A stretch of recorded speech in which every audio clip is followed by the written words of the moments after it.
What would you do with a day in Krakow?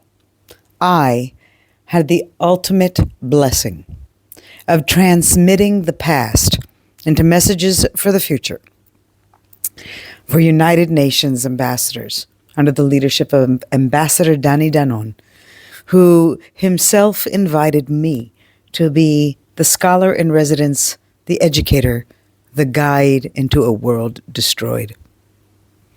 I was able to walk Krakow today in this very, very cold winter, while the United States and Iran negotiate battle and ego. I here am witness to the power of diplomacy and the humanity of its diplomats, and just how much the history can speak to those who are truly interested in not only learning it, but in translating it into messages of action for now. I sit here in Krakow, having been walking through Kazimierz, the old Jewish quarter, the vibrant Jewish life that once pulsed through its streets. I was able to encourage them to learn not only about the artifacts of Judaism, but the elements of our faith, elements that carried us back and forth in time to the land of Israel and expulsion, and to the Zionism of today. I was able to weave together understanding of how that distance could be bridged by the passion, by the love, by the pride of what it always meant to be a Jew in spite of whatever level of poverty or persecution. I was able to open their hearts to the liquidation of the ghetto, as observed from the righteous among the nations, Thaddeus Pankiewicz, whose diary spoke out to us as we were witness through his words to the tragedies that took place on the other side of his window. We walked through Schindler's factory that is now a museum, and while it tries to encompass the entirety of the Holocaust history within its walls, we might perhaps remember that he was one of a few, and that not enough people raised their hand to do anything to stop what was taking place. We now have to raise our voice, not just to remember the past, and not just to cry out in the complaints about what we think is not happening, but to do something more with our words. By arousing interest and by arousing action, we can, and we must, we are obligated to find pathways of engagement, find ideas that can be fulfilled, find ways that we, like those who were the underground resistors of every kind, those who did art in the darkness, those who wrote poetry, those who led prayer, those who fought in the underground. Yes, we need each one. We need every kind of Jew and non-Jew to join together as we face what is going to come next in the world.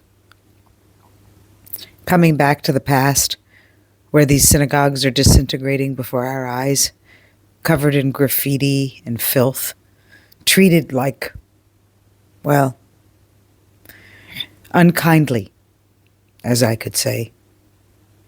There is not a welcome to the lessons we have here to transmit.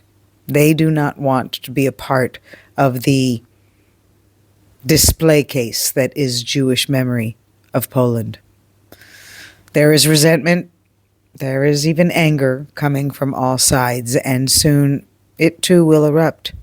And I wonder what the memory of the Holocaust on the ground in Poland will be in another 100, even 50 years. Who knows? So everybody who's been must document. The March of the Living just opened up a opportunity for alumni to share their stories, and you should do it if you are a March of the Living alumni, as I'm a longtime educator and continue to carry that pride as I did even when I was 19 years old. And I still am at it. And here I am guiding these wonderful, wonderful ambassadors who really do seek to find ways to shake up the system and do it differently so that Jewish human rights, Jewish dignity can matter in the international stage. The courts of public opinion will always be swayed by social relativism, whatever is the popular of the day, even when it is Jew hatred. And sometimes dafka, because it is Jew hatred, because it is easy. It has a logic all of its own. It is something that anyone from any fragment of society is able to adapt their mentality to accept. Oh, sure, you're right. It's okay to hate the Jew, to isolate the Jew, to shame the Jew, to blame the Jew.